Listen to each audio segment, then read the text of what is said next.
Time develops trust, Trust, yeah. and trust will create a relationship. The problem is that if we skip from one to the other and we don't have any trust, that relationship is going to be an inch deep and a mile wide. Hello and welcome to the Mighty Oak Show today. Glad to once again have you with us, and always excited to be able to share the content that we do with you. And to that point, something I say every week, I'll say it again this week. I don't know why I always call it out every week that I say it every week, but I do every week. If you have not yet subscribed to our YouTube channel, please do that. Hit the subscribe button there. Also then go over, hit the notification bell, and that notification bell alerts you when more content comes online.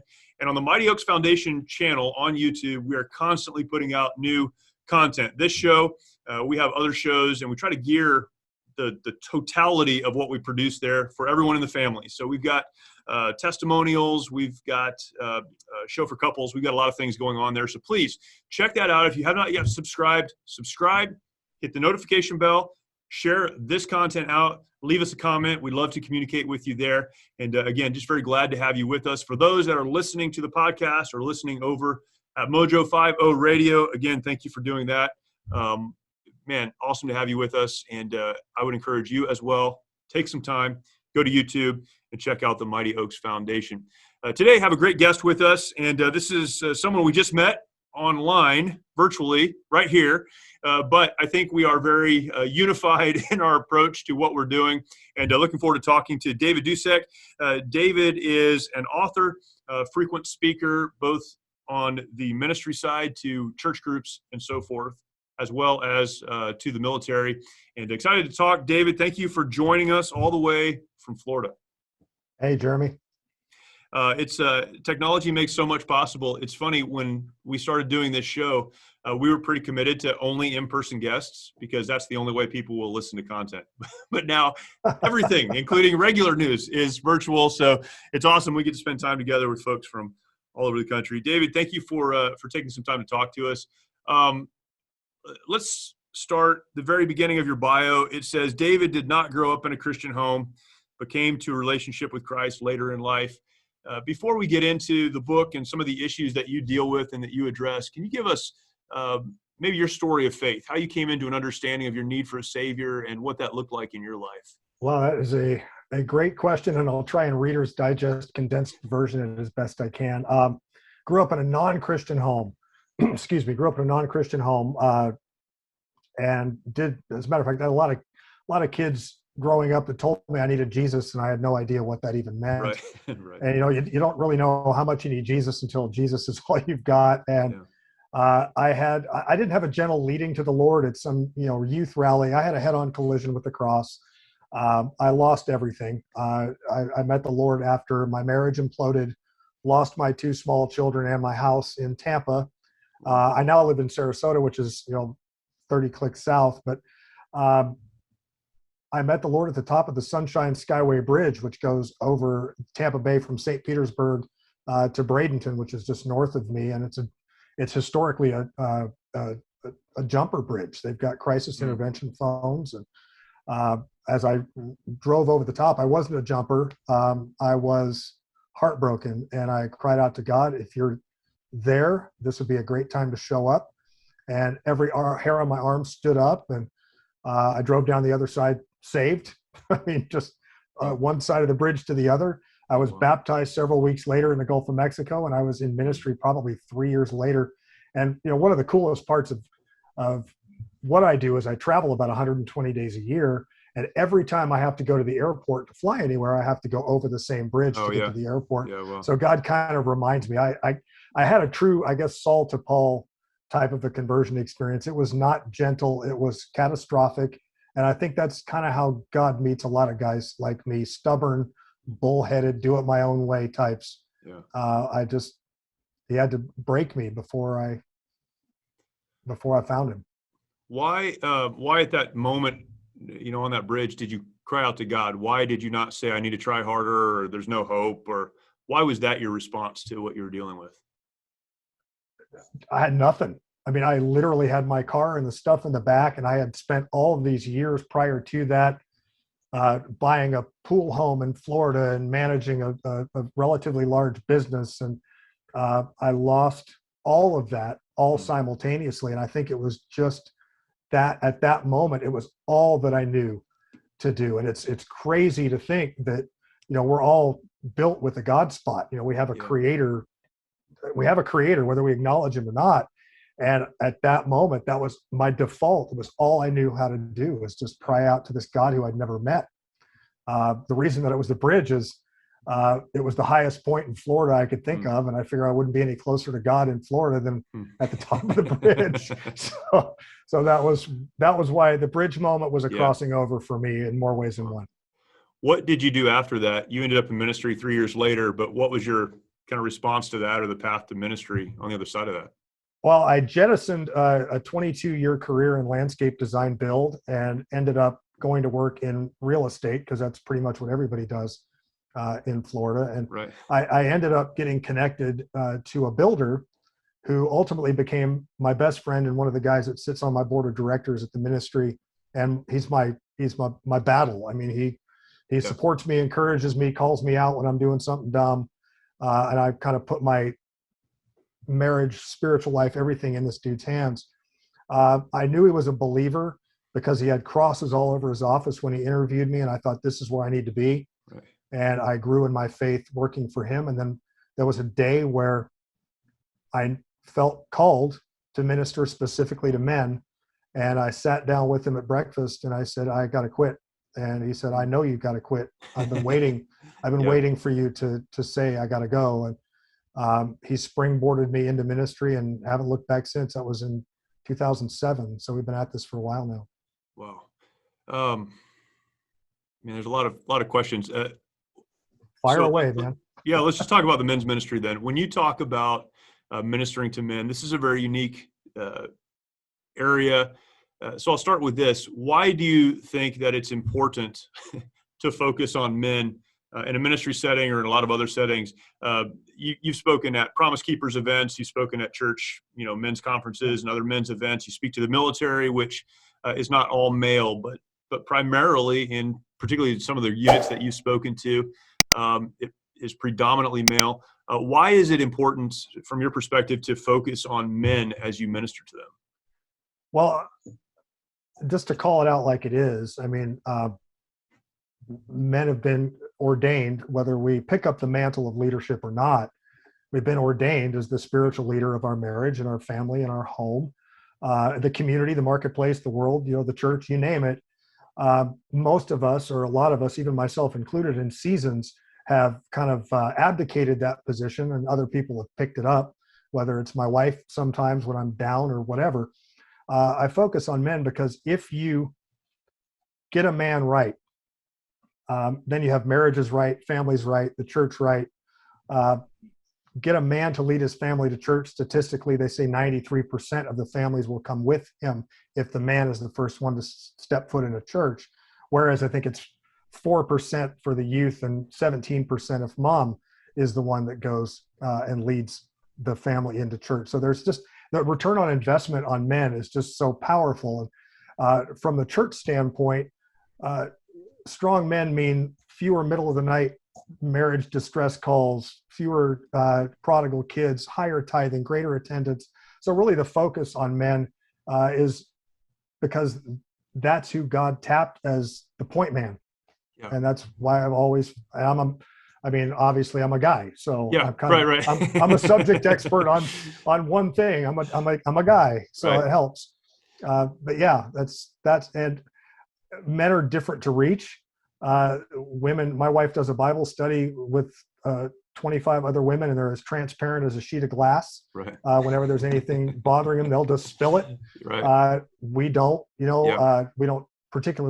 we don't spend time with guys. We don't trust them. I tell men often that you need to get into the Humvee with 3 other people, so to speak, and just talk about what's really going on. Spend time together, earn the trust, put your life in somebody else's hands, so to speak. And that's how men will start talking about failed marriages, prodigal kids, financial issues. 2020 was a disaster, and I'm still picking pieces up from a lot of guys who on the outside looked like they had it all together. But didn't. I have, in speaking and preaching and teaching, I've often said that the blame for so many of the problems that we're dealing with in our society, and we could look at, we could name them, but there's so many issues that we're dealing with. I don't cast that at the feet of people who are unregenerate. I think if you do not have a relationship with Christ, then you should not be expected to see the world through the prism of the Bible or that relationship. Absolutely. I think taking that one step further, though, and I believe this, that not only is it Christians that should be responsible for what is happening in society, but it should be Christian men who are leading the way on that. And so often it's not. Why is it that men do so often abdicate their God-given roles in their homes and in church and in society? What's the motivator or the catalyst for that? Well, I mean, we got to go back a little ways to get kind of the genesis of how we got where we are. First, if you go back to the Little House on the Prairie TV show days, mom would ring the dinner bell and dad would come in from building a split rail fence, and he would lead the family in prayer and tuck the kids in and all that. Then, of course, we had an industrial revolution and a couple of world wars. And obviously we've got ongoing war still. So there was an absenteeism issue where someone had to pick up the reins. And so the only person left to do that was mom. But then it just sort of stayed that way. And if you ever look around, churches are decorated, aimed at a different target demographic than you and me. I think they say 70% of churchgoers are women, I think is the statistic, something like that. Yeah. Well, and then to add insult to injury, we have a lot of, we're prideful. We don't want to, I was raised in the, just you wait till your father gets home generation. Right. My dad was a Navy EOD diver. So I couldn't, pull anything off on that guy. He was a staunch disciplinarian. Go outside and pick a stick or grab a belt. That was the way I was brought up. Yep. But there's a lot of guys that are struggling with thought life issues, embarrassment. Things just aren't working out the way that they want to. And we've been, as a whole, we're tapping out too quick. There's no resiliency. There's no drive. There's no, get up, brush the dust off and drive on. And so guys just kind of withdraw, pull back. And of course, on the system side of it, you can't expect a relationship to form at a church if you're having burnt pancakes, 2 testimonies, and a prayer on the first Saturday of every month. And that's all that you see in terms of having any sort of offerings for men in the organized church. So it's like everything is stacked up against guys most of the time, unless we take the initiative ourselves. How did you go from, men's ministry focused on, ministry would connote at least this is happening in the context of the church or, Christian environment. How did you go from that to doing so much in the resiliency area with the military? There's a lot of similarities between biblical manhood and resiliency. I deal with the same target, whether it is a unit-friendly brigade-wide training versus a Promise Keepers event. Right. I'm dealing with isolation. I'm dealing with friendlessness. I'm dealing with guys that, our MO when things go wrong is we withdraw. So we're not going to call somebody and say we have a problem. And the same thing occurs whether you're in the church or whether you're in the formation. Yeah. And so it was a very easy migration from one to the other, and God just opened the doors. I mean, it was something that we weren't planning on. It wasn't something that I had specifically targeted. It just God just opened the doors, and we kept going through them. And then suddenly I'm in Korea and Germany and dealing with other armies in other countries, focused on isolation, which gets people back up. If you can de-isolate somebody and get them back in the fight, resiliency is a natural byproduct of that, because they've got somebody, picking them up saying, I don't care how tired you are, you got to get up and keep fighting for your family, for your marriage, for your kids, and for the kingdom. When you say resiliency, how would you define resiliency or a resilient life? What's your, kind of your operating definition of that? Resiliency is overcoming circumstances that are pervasive, something that, whether it be an addiction or a constant fallback or a relational trauma or any number of issues have happened, to the guys that I speak to and the women that I speak to, because sometimes when I'm doing brigade-wide trainings and talking about isolation and friendlessness, I mean, it's a full crew of all kinds of different people. Yeah, right. But anybody, I had to have a level of resilience to get remarried, for example, because clearly I didn't do it right the first time, and God is a God of second chances and a whole lot more than two. But I married way above my pay grade on the second pass, but I could have very easily given up. And if it wasn't for other people around me, other guys around me saying, you're doing this wrong again, you better, try to deliver that differently so that you don't end up, divorced again. So resiliency to me, I know you're dealing a lot with post-traumatic stress, and there's clearly a huge resiliency component to that. But resiliency is overcoming anything that could be constituted as relationally, emotionally, or physically debilitating, where you just get back up. And a lot of times the difference between getting back up and staying down is somebody else. So that isolation, piece, again, you mentioned it several times here. We talked about it just before we turned on the cameras as well. How does one avoid isolation? Stu Weber talks about this in some of his books, the idea of transparency. And I think Stu endorsed your book. And yeah, I did. So you have a relationship with him. And that's that idea of transparency is so important. But men, again, as you mentioned, aren't wired that way, or at least we don't think we're wired that way. And so we're not transparent, which means we're also not dependent. And so, that idea of isolation, it comes very natural to most of us. How do we defeat that? What's the process that one has to go through to, I won't say avoid isolation, because most of the time it's not avoiding it, pull ourselves out of isolation and get to a place where people can help us? Well, I think first of all, it's partly discipline. Discipline is doing the things you got to do even when you don't feel like it. And you have to purpose yourself to get back up. But I don't want to put the onus of de-isolating on just the one who's isolating. We have to surround ourselves with people. The issue with men is we don't trust anybody.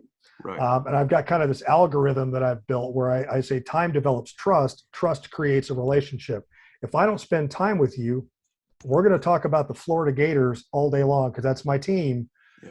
But I'm not going to tell you that I'm heartbroken because I've got a 26-year-old kid who never calls, which I actually do, and that's painful. The only way I've been known to withdraw to the point where I will watch the entirety of Band of Brothers all in one day and just not get up, right, because I'm defeated. And I also know how to swipe my phone to voicemail when my friends call, because that's another issue where you can have the most proactive friends in the world, but if you don't pick up the phone, then you're still isolated. So a lot of it relies on battle buddies, so to speak, who are calling and trying to get you off the couch or out of the hole that you've dug yourself into. But it's a two-player sport, so we have to be willing to say, you know what, I know I got burned before. I've been stabbed in the back. I've been talked about, whatever the case might be. We just have to get up one more time. Blessed is the man who perseveres under trial. I mean, I go to the gym every day, and that's just what I love to do. And that's a discipline, because this morning I didn't want to go. Right. And we have to purpose ourselves to do that too when it comes to, getting our butts kicked, and we need to get back up. What was that? You gave a formula. Time develops trust. Trust, yeah. And trust will create a relationship. The problem is that if we skip from one to the other and we don't have any trust, that relationship is going to be an inch deep and a mile wide. Yep. And we have a lot of those, man. I can go into my church, read every name tag, high five, fist bumps all over the place. But at the end of the day, I'll see on Facebook that someone's getting a divorce, and I'm blindsided by it because the dude sure looked happy when I fist bumped him at church the other day. But that's right. And I think that the core, I use this in my new book, and I use it when I speak live. It's critically important that we don't focus on a division level parade ground where everybody's in Class A uniforms and there's not a weapon to be seen at a change of command. We need to focus on what happens outside the wire, downrange with an enemy that's trying to steal, kill, and destroy. Sounds interestingly familiar. Yeah, right. You got an enemy in real world combat that's trying to take you and your team out when you're driving wherever in an urban environment. Yeah. The same idea would apply to us. It's not about Sunday morning with everybody in their Class A dress ties in church. It's who do you have, the other 6 days of the week that you go do stuff with. It's not a Bible study thing. It's not what we're doing. It's who we're with. Go shooting, go play golf, go fishing, whatever it is you like to do. Yep. But take somebody, and over time, the relationship will organically grow, just like it would in a Humvee over a 9-month deployment, where trust is developed, and then you go from how about them Gators to hey, my wife hates me, and those are stepping stones that only occur when we spend time together. I have been in a position throughout my life where I've been the one who the responsibility to reach out falls to. And I've needed people to reach out to me. I'm not saying I haven't, but often because of, my position in ministry or, whatever, these relationships that I have, I've been the one that responsibility has fallen to. And if I'm honest, there have also been times where knowing that was my responsibility, I did it begrudgingly. Like, why do I have to be the guy all the time, right? Why do I have to be the one? No, I hear you, man. I know exactly what that is like. But I think there is a lot to be gained from being the one who takes an interest in others. And it shouldn't be viewed only as a responsibility. My personal opinion is one of the reasons men don't reach out to other men is because they just don't want to. We don't want to have the deeper conversation. We care about them. And we really do. We don't want their marriages to struggle. We don't want their kids to have problems. We care about them, but we just don't want to get dragged into a conversation that's uncomfortable. All those things that we know are coming. Can you deconstruct that a little bit? For the guy that says, I've got some people, I know I need to reach out to them. What should motivate them beyond just, it's your responsibility, stand up and be a man for that guy?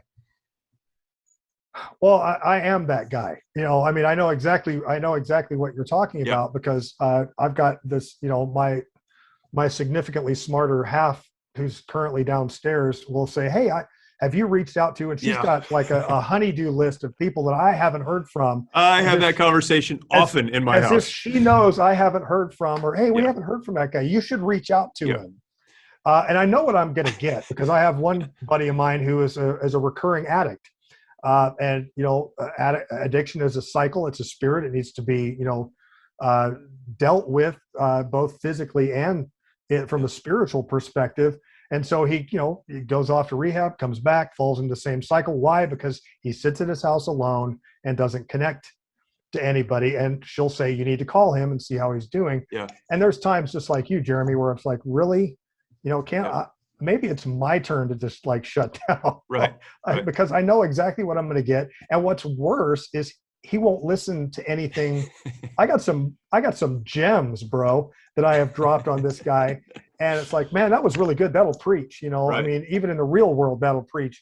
And you're not listening to me. So eventually you're just like, it's like talking to a wall. Right. And I think that's one of the reasons why we tap out. And the thing that gets me back up, to be honest, is my quiet time regimen in the morning.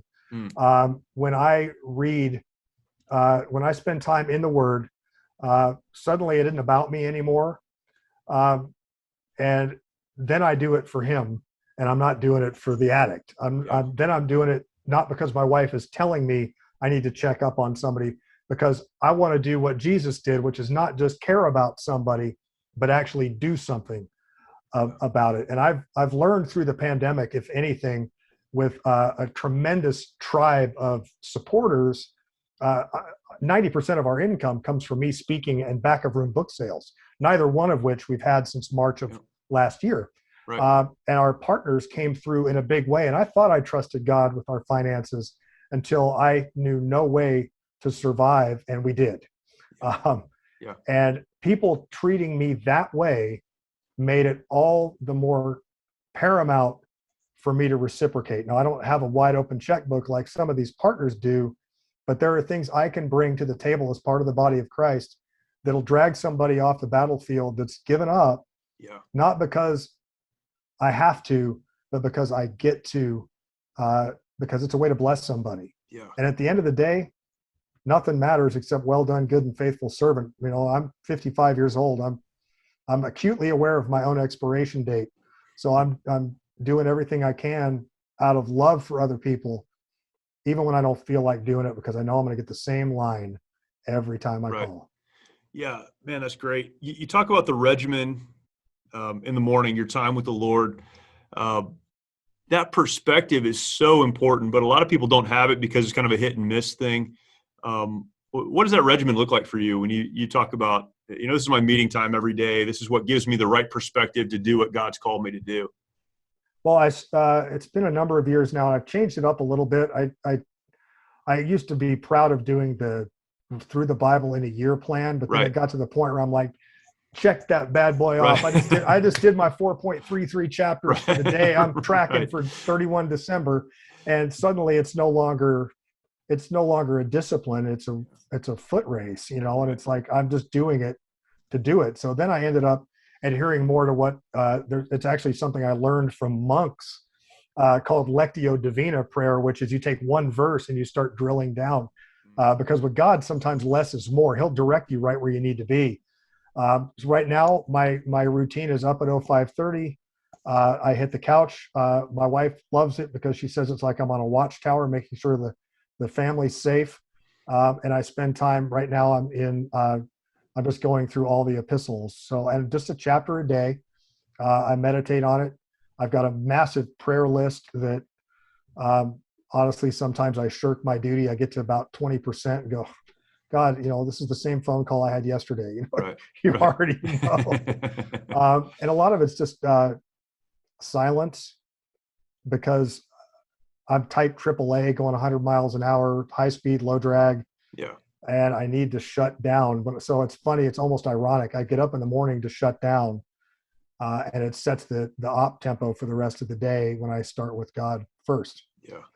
And so it can be any kind of discipline. It can be 5 minutes, 10 minutes. There's no right or wrong way to do it. Just like if you've ever read bodybuilding magazines, there's no right way to train your biceps. I mean, everybody's got their own plan, but at the end of the day, it's all builds the same thing. Yeah, that's right. That discipline's so important. It's funny because it's you know, perhaps the most important discipline in our lives if we want to be used by God. And it's the thing that for some reason is one of the most difficult things, at least for me, to, you know, I can be disciplined in a lot of areas, but the spiritual disciplines, you know, really take commitment and a plan. And I think a lot of us just don't have a plan going into it. And that's the problem. What's the difference between getting alone and isolating? If isolation is as dangerous as it is, what's the difference between those two things? What's the difference between the two? Getting alone is intentional. I think isolation is a slow fade. You don't intentionally isolate yourself. You begin to pull back. I get alone, just like Jesus did so many times, where he ditched the disciples and go off into the trees by himself. Right. That's when God does his best speaking. Isolation to me is more pulling the plug. I don't want to talk to anybody because I'm over everybody. My alone time with God is because I love everybody and I want to be prepared to deal with everybody. And until I am right first thing in the morning, I'm not going to be good for anybody. Yeah. I'm not going to be good for I'm not going to be good driving in traffic. I live in Southwest Florida, which right now is inundated with seasonal traffic. Yep. You know, and I could lose my Jesus real easy in traffic, and I do. And that segues me back kind of full circle to another point. One of the reasons why I shirk my discipline sometimes is I don't feel worthy from the day I had the day before. I've had a fight with my wife, said something completely unnecessary, done something, thought something that just I know God isn't happy with. So I'm almost like a prodigal kid at that point, afraid to pick up the phone because he's going to reprimand me. And I think a lot of upbringing, especially guys and gals that grew up in the church, depending upon your denomination, you either have a loving God or a holy taskmaster. Right. And I think the perception of of God will impact how you view your quiet time as well. I have an upper hand because I didn't know him until I was 32 years old. Sure. So I've kind of learned sitting at his feet. I haven't really, I mean, obviously I belong to a church and I'm there every Sunday, but I wasn't raised in a church. So my spiritual formation came from my time in the Word. Yeah, that's awesome. I've been, reading through the Sermon on the Mount. That's kind of where I'm focusing my study right now, just my personal study. And the first verse there in Matthew chapter 5 says, Jesus saw the multitudes, or seeing the multitudes, he went up into a mountain. And when he was set, then his disciples came to him. I've been thinking about that a lot. What does that mean exactly? I think it's exactly what you just said. He got alone, he got set, and then he did the ministry work. And it was in getting alone that allowed him to get set to do the work of opening his mouth and speaking unto them.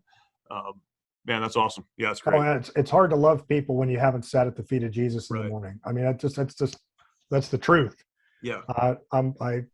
The old me was a caustic, sarcastic jerk. And he flares back up pretty quickly if I'm not embedded in the Word of God. Yeah, that's right. Let's talk about the battle.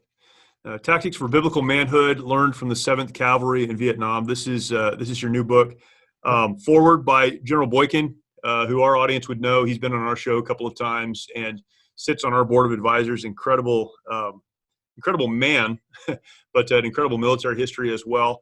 Others who have endorsed your book, Lieutenant Colonel Oliver North, Dr. Robert Lewis. Men's Fraternity, written by Dr. Lewis, has impacted our ministry probably more than any other text. In fact, the book that we use, the workbook that we use in our programs is, I won't say stolen from, because that wouldn't be right, but is largely lifted from the Men's Fraternity. And man, his work is awesome on this subject. And then Stu Weber, we mentioned that. Talk about that book, what caused you to write it, and kind of the overarching theme of that. Well, that's a great series of questions too. It's my second book. My first book was written back in 2012, called Rough Cut Men, which is the name of the ministry. This one, I love movies. All right. I mean, that's everything that I do with, when I'm live speaking, whether it's with the military, unit friendly, faith-based, always movie clips, because I just love them. I think they're modern day parables. And I mean, I use clips that are not, produced by Sherwood Christian Church, Sherwood Baptist Church. I'm using Saving Private Ryan, Top Gun. I mean, there are biblical lessons everywhere. And We Were Soldiers, frankly, is one of my favorite movies ever. I just love it. I've got a thing for the Vietnam era. That's my war. That's the one that I have always been fascinated by because of everything from the combat itself to the socio-political pull to the media being embedded in it. And so as I was watching We Were Soldiers, and man, that is a great biblical lesson right there for manhood. And I thought, you know what, I'm going to write a book about this movie. And about 30 seconds later, I'm in the bathroom where I tend to do my greatest thinking. I realized you can't write a book based upon a movie that's based upon a book, because, even going back to grade school, I think that's plagiarism. So it's some degree of plagiarism, I said, I'm sure. That's the dumbest thing I ever heard of. And God, I promise you, I heard God say very clearly, find Joe Galloway. And I thought, okay, there's no way that's going to happen, but I'll try. I Googled his name. I found his agent. I called his agent, and I had an appointment with Joe Galloway. He lives in outside of Charlotte, North Carolina. Had an appointment with him the following week, flew up there, sat down with him over barbecue, and just got his story and listened to him about his relationship with General Moore and how it had formed in November of '65. And then I one-upped myself because I have some ties to West Point from my speaking there. And I got a hold of someone that had a West Point directory, because all the company commanders that served with the 1-7 Cav in 1965 under Moore were all USMA grads. They're all West Point graduates. And I got all of their contact information, and I started sending emails, and I'd like to interview them about, at this point, Hal Moore. And because basically at this point I'm deifying Hal Moore. and they invited me to the landing zone X-ray reunion. LZ X-ray was the landing zone that they fought on in the Ia Drang Valley of Vietnam. And so I ended up at a reunion in 2013, and I was surrounded by everybody. Ernie Savage, I mean, all the people that they made this movie out of are all around me. So I'm like, a teenage girl at a Taylor Swift concert. I got all of these, I got man crushes all over the room. Right. So I start interviewing, from the company commanders all the way down to the guys that were only in because they were drafted for 2 years and got out and just happened to be on that battlefield with the 1-7 on that day. And I realized as I was interviewing them, all of them, that everything that they did tactically from the TTPs on the battlefield, they also did the same things at home when it came to their marriages and raising their kids and managing their finances. And I thought, there's a lesson to be learned here, that these tactics that these guys used, and from General Moore all the way down, would work for any guy. And so that's what I ended up doing, is I captured these interviews as I went through talking to these guys over. We go to the reunion every year. So I keep seeing them over and over again, and I have more questions. It took about 6 years to put this book together. Wow. And then I have to integrate some movie clips and some dialogue. I even created a live event to go, a full 8-hour weekend event to go in concert with the new book. Yeah. And so I cover everything from, maintaining your headquarters, which is your home. As just a simple example, if you don't maintain your headquarters, in the case of the Ia Drang, the 1-7, the headquarters tent had everything. It had their medical, their comms, all their extra ammunition. Everything was right there at the HQ tent. And if that thing fell, then the battle was lost. So they always protected their headquarters. As men, whether you're on a battlefield or at home, as men, if your ministry at home is no good, your ministry to other people isn't going to be any good at all. So the whole general idea is we have to make sure that our home is locked down and right before we go out and do other stuff, including working, serving in the church, any of that. Because you and I have both seen people that have overserved in the church that have focused so much on the marriage of the congregants that they've neglected their own. Right. And before you know it, their marriage has fallen apart, and then their ministry goes away at the same time because of it. So that's just one example of what I picked up as I was talking to these guys. So there are interviews from all kinds of guys that were on the battlefield. There are quotes from them, but there's also little vignettes from the movie in writing as well. So I kind of integrate biblical truth, movie clips, and interviewing of the actual boots on the ground.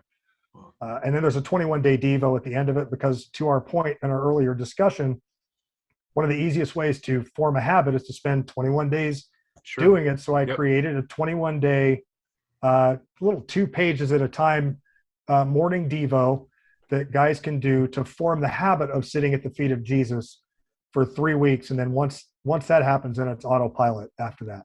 Yeah, that's great. What was one, maybe there are more than one, of the surprising things perhaps in those conversations? I can imagine as you talk to those guys, there must have been some surprising, like, I didn't think about that. Oh, there's a couple of them that are just incredible to me that, you don't see in the movie, because Randall Wallace can only put so much in a movie in, a 2-hour time window. Sure. And I mean, he actually, Wallace ruffled some feathers of some of the guys in the 1-7 because he had other people speaking parts that someone else should have spoken. And he did give them a disclaimer. Hey, I can't have 395 speaking parts in this movie. Right. But one of the major faux pas is the wrong company commander rescued the cutoff platoon, which really messed up Bravo 1-7, who were the ones that were cut off, because it wasn't Bravo Company's commander that was shown in the movie. It was Alpha Company's commander, and that wasn't the way that it happened. So you still got some guys that are pretty cranky about some of the ways that it was put together. But Will Parrish is probably one of my favorite stories. He is a specialist 4 and a machine gunner, and he found himself on the far side of the LZ on day 2 of this battle, and he was dug into a foxhole that was way too shallow, and his job was to protect the tree line. And so he set up trip flares across the tree line in the middle of the night, and it was just him and a buddy. And he had the M60 on the kickstands on the tripod up at the edge of the hole. But I mean, it was barely deep enough to even get his butt down below grade. And all was quiet until about 2 o'clock in the morning. And then every trip flare across the whole tree line lit up at the same time. And he says he doesn't even remember. He just, popped up, threw off the safety and pulled the trigger and started firing across the tree line. And the only two thoughts he said he had were, I don't even know these guys and they're trying to kill me. That was the first thought he said he had. And the second thought was, I wonder if they're ever going to run out of guys, because they just kept coming. And so he's running, a belt through this machine gun. Well, when the sun came up in the morning, there were over 100 enemy dead laying within 5 meters of the outside of this foxhole. Wow. And he ended up with the Silver Star for that particular action. But that's the stuff you don't see in the movie. And I said, dude, how did you pull that off? Yeah. And he says, you know what? I have no recollection of any of it. I just kept firing until the enemy stopped coming. Yeah. And I love that as it pertains to, pray without ceasing, right? I mean, it's just that 1 Thessalonians 5:17, pray without ceasing. You just keep firing until the enemy stops coming. If he's coming after your kid, you just keep firing belt after belt of prayers, and eventually he'll stop. Yeah. That's incredible. Yeah. That was a crazy story. There's quite a few, little stories that aren't even in We Were Soldiers Once and Young, the original book that Joe and the General wrote, that I just got from hanging out, drinking coffee with a bunch of now 80-year-old dudes. Yeah, that is awesome. I read We Were Soldiers Once and Young. I read that book while I was on my first deployment as a rifle platoon commander, and just being able to kind of picture all of that. And this was before the wars. This was in 2000. So it was before, I would eventually end up in Iraq and deal with that. But so many of those lessons, you're exactly right. The imagery that was painted in that book was incredible, and so many wonderful lessons. What are some of the major themes maybe that, you speak to specific issues, but what were some of the major themes in your discussions with them that made their way into the book? Probably the most important theme was the love that their CO had for them as men. Yeah. I was taken aback as I was interviewing. I didn't just interview the troopers. I also interviewed Sergeant Major Plumley's daughter, who's a very good friend, granddaughter, who's also a very good friend, all of General Moore's kids, even some of his grandkids. And as I was having these conversations with either family or trooper, I discovered a very similar line of thought with him. If I asked them what was his favorite saying, whether it was a trooper or one of the kids or a grandkid, they would say the exact same thing. Wow. So he treated his troopers as they were his children. I mean, there's so much truth to the fact that, and that's what he's portrayed very well in the movie by Mel Gibson, in the way that he suffered so much when he lost one person. A lot of the guys say he never got mad. The only time he would ever get angry with anybody is if they did something stupid that could potentially put another trooper at risk. You make mistakes and own it, that was one thing. Make mistakes and potentially harm a teammate, that was completely different, and that was when he would come unglued. But that, I think, the most captivating theme that really got me started writing the book in the first place was everything that he did with his troopers, he did with his family. Everything he did on the battlefield, he did at home. And so when you talk to his granddaughter and you talk to his XO, they'll tell you the exact same things about this guy. I mean, he was consistent as a leader, whether it was at home or on the battlefield. That jumps out at me probably more than anything. Yeah, man, that's incredible. I talk about leadership often, and to me, the difference between someone who does leadership and someone who is a leader is what you just described. A leader is someone that understands how it works everywhere, not just how to do a specific type of leadership. And that's an incredible principle to be applied. Yeah. Well, one of the other ironic things, which kind of goes off on the same, sort of on a tangent, but stays central to the same fathering focus, is, Sergeant Major Plumley is one of only 273 people in the history of the Army to have 3 CIBs. I mean, this guy's a legend, right? World War II, Korea, and Vietnam. Yeah. And when I was talking to his daughter, his only daughter. I'm thinking, man, what was it like to be the only kid of the Command Sergeant Major Basil Plumley? I mean, Right. because they did misportray part of him in the movie because he never swore. Sam Elliott actually underplayed him as a combat leader, but he never used any profanity, and he was actually married to his wife Doris for 74 years. Wow. Yeah, legend, right? But the guy's obviously a cultural phenomenon in the Army, having 3 combat infantryman badges. Right. But when I asked his daughter what it was like to be the only daughter of this legend, she said, we did not know who my dad was in the Army until the movie came out in 2002. To me, he was just daddy. Yeah. He'd come home, he'd change clothes, he'd go work in the garden with my mom. And I thought, there's a lot of application for you, for me. I mean, for any of us. Our kids don't care what we do for a living. They don't care if we had a bad day at work. They don't care who we had lunch with.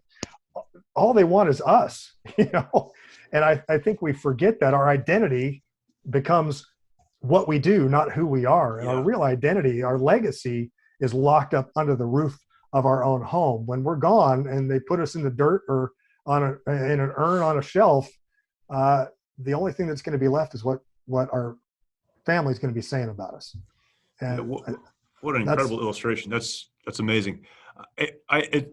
Something I say often to active duty military folks, particularly dads, they'll say, I'm gone a lot because of work, meaning deployments and training and those kind of things. And so I'm struggling at home. I think our family understands we have to be gone if that's our job. But when we're home, we need to be fully engaged with them. And it sounds like that's exactly what you described, or what was told to you of, an icon. When he was gone, he did his job, but his family got it because when he was home, he was fully engaged with them. I got to tell you one more. I know I don't know what our time is like, but I have to tell you one more that this one's about Moore. When General Moore was 2 stars, he was basically just doing inspections. That was his job. He was stateside, and he had made a commitment to his family that he would be home at 18:30 every night for dinner if he was near enough to home to make it. And he had his own Black Hawk and his own pilot, and he was getting ready to leave. I want to say he was at Fort Irwin, but I don't remember. He was on the West Coast somewhere. And they were on their way home so he could make it to dinner on time. And the helicopter had had a complete catastrophic engine failure at about 100 feet off the deck. This Black Hawk goes right back to the ground, and he ends up with a bunch of lacerations and a broken arm. They took him to the hospital. And when they went to find him, he was no longer in the hospital because even bleeding, he was sitting at the table at 18:30 to have dinner, and his kids were trying to figure out what in the world had happened to him. He was in a helicopter crash, and the dude still made it home in time for dinner. I mean, that's a leader at home, right. And that's resonated with me. It's in my book, in a grander scale, the whole story about the crashing Black Hawk. But that's the kind of guy I want to be. I traveling a third of the year. I'm gone a lot, and I find myself working at home more than I should because my office is at home when I'm not traveling. And my wife will walk right past me and say, "Are you going to come home from the office today?" I'm already home, but I know what she means when she says that. Yeah. And it's so easy. I work with NASCAR drivers. I've worked with Joe Gibbs Racing, and they're like NFL players. On Sunday, it's race day, man. They put on the fire suit. They go out there. Everybody loves them. They're famous, but eventually that uniform is going to come off. And when that uniform comes off, if all of your identity is wrapped up in the stars on your collar or the number on your chest, if you're an NFL player, or the paint scheme on your car as a NASCAR driver, you're going to be horribly disappointed in the fourth quarter of life if you're a stranger at home. Yeah. That's right. I ask guys all the time, imagine if you could have the opportunity to come back to life 50 years after you die. What do you think they're going to be talking about you at work? And, they're not. They're not going to be saying anything about us at work, but they will be talking about us at home. Yeah. And how instructive that you went to the family members, children, grandchildren of some of these folks, and learned lessons about the lives of the people you're writing about from their legacy from those folks that they left behind. Man, that's awesome. We could talk about a lot more of this, but the book is The Battle. You have a copy of it there. Would you mind holding it up again? I don't have a copy, or I would hold it up. There it is. There it is. Battle, Tactics for Biblical Manhood Learned from the 7th Cavalry in Vietnam by David Dusek. David, thank you so much. Where can people find this and follow you? All right, let's go one thing at a time. You can find the book anywhere. It's on Amazon, Barnes & Noble, anywhere you buy books. If you'd like to support our ministry by buying a book, it's on our website, which is www.roughcutmen.org. Both my books are there if you want to know more about my speaking schedule, topics, get a background of what I do. It's also on the website as well. You can follow me on Facebook at Rough Cut Men. Also, David Dusek. I've got a personal one too, but Rough Cut Men is where you'll find most of what I put up on social media, on Twitter, occasionally, not so much anymore.